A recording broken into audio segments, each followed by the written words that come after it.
ভাগবতের শ্লোকটাকে সার্বভৌম 9 রকম ব্যাখ্যা করলেন। করকম বললাম 9 রকম তিনি ব্যাখ্যা করলেন। ব্যাখ্যা করার পরে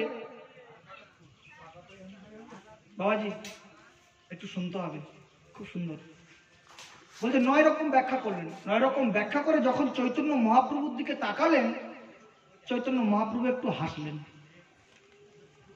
হেসে বলছেন, সার্বভৌম, দেবতাদের গুরুদেব বৃহস্পতি যদি তোমার সঙ্গে এই তর্কশাস্ত্রে তর্ক করতে আসেন, তা তিনি হারবেন, কারণ তোমার এত পাণ্ডিত্য।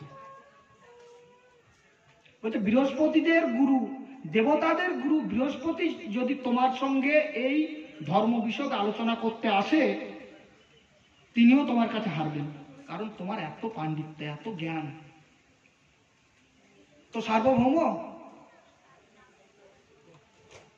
তোমার ওই 9 প্রকার ব্যাখ্যা ছাড়া আরো অভিপ্রায় আছে, অর্থাৎ আরো ব্যাখ্যা করা যায়। তা সার্বভৌম বলছে অসম্ভব।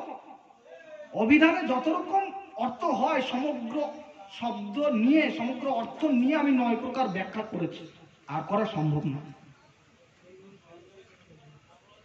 তখন চৈতন্য মহাপ্রভুকে সার্বভৌম বলেন, তাহলে তুমি করো।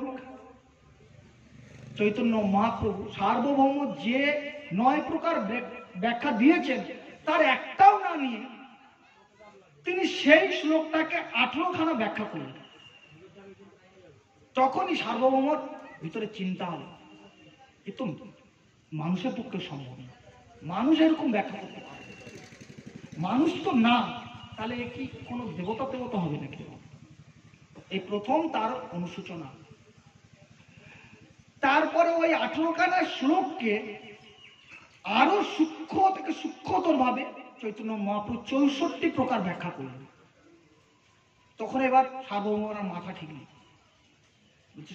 না না না, হতে পারে না, এটা মানুষের পক্ষে সম্ভব না, মানুষই তো নাই, এ ভগবানই হবে,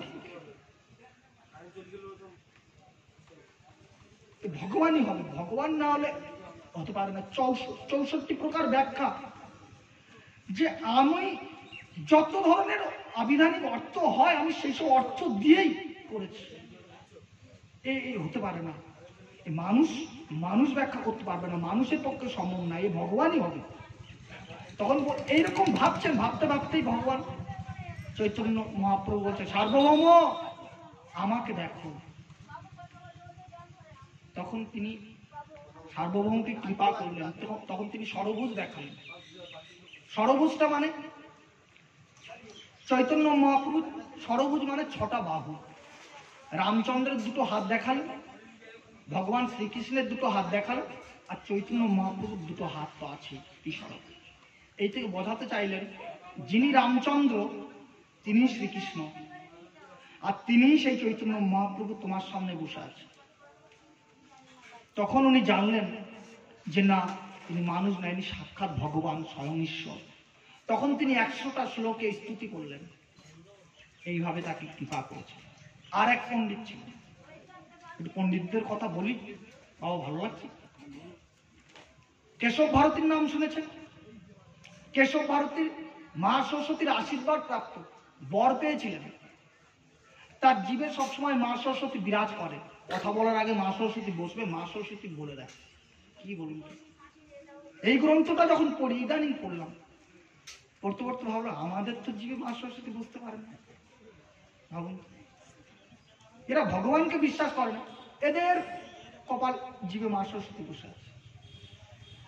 তার নবদ্বীপে গঙ্গার তীরে রাত্রিবেলা যৎনার রাতে চৈতন্য মহাপ্রভু তার শিষ্যদের নিয়ে বসেছেন। চৈতন্য মহাপ্রভু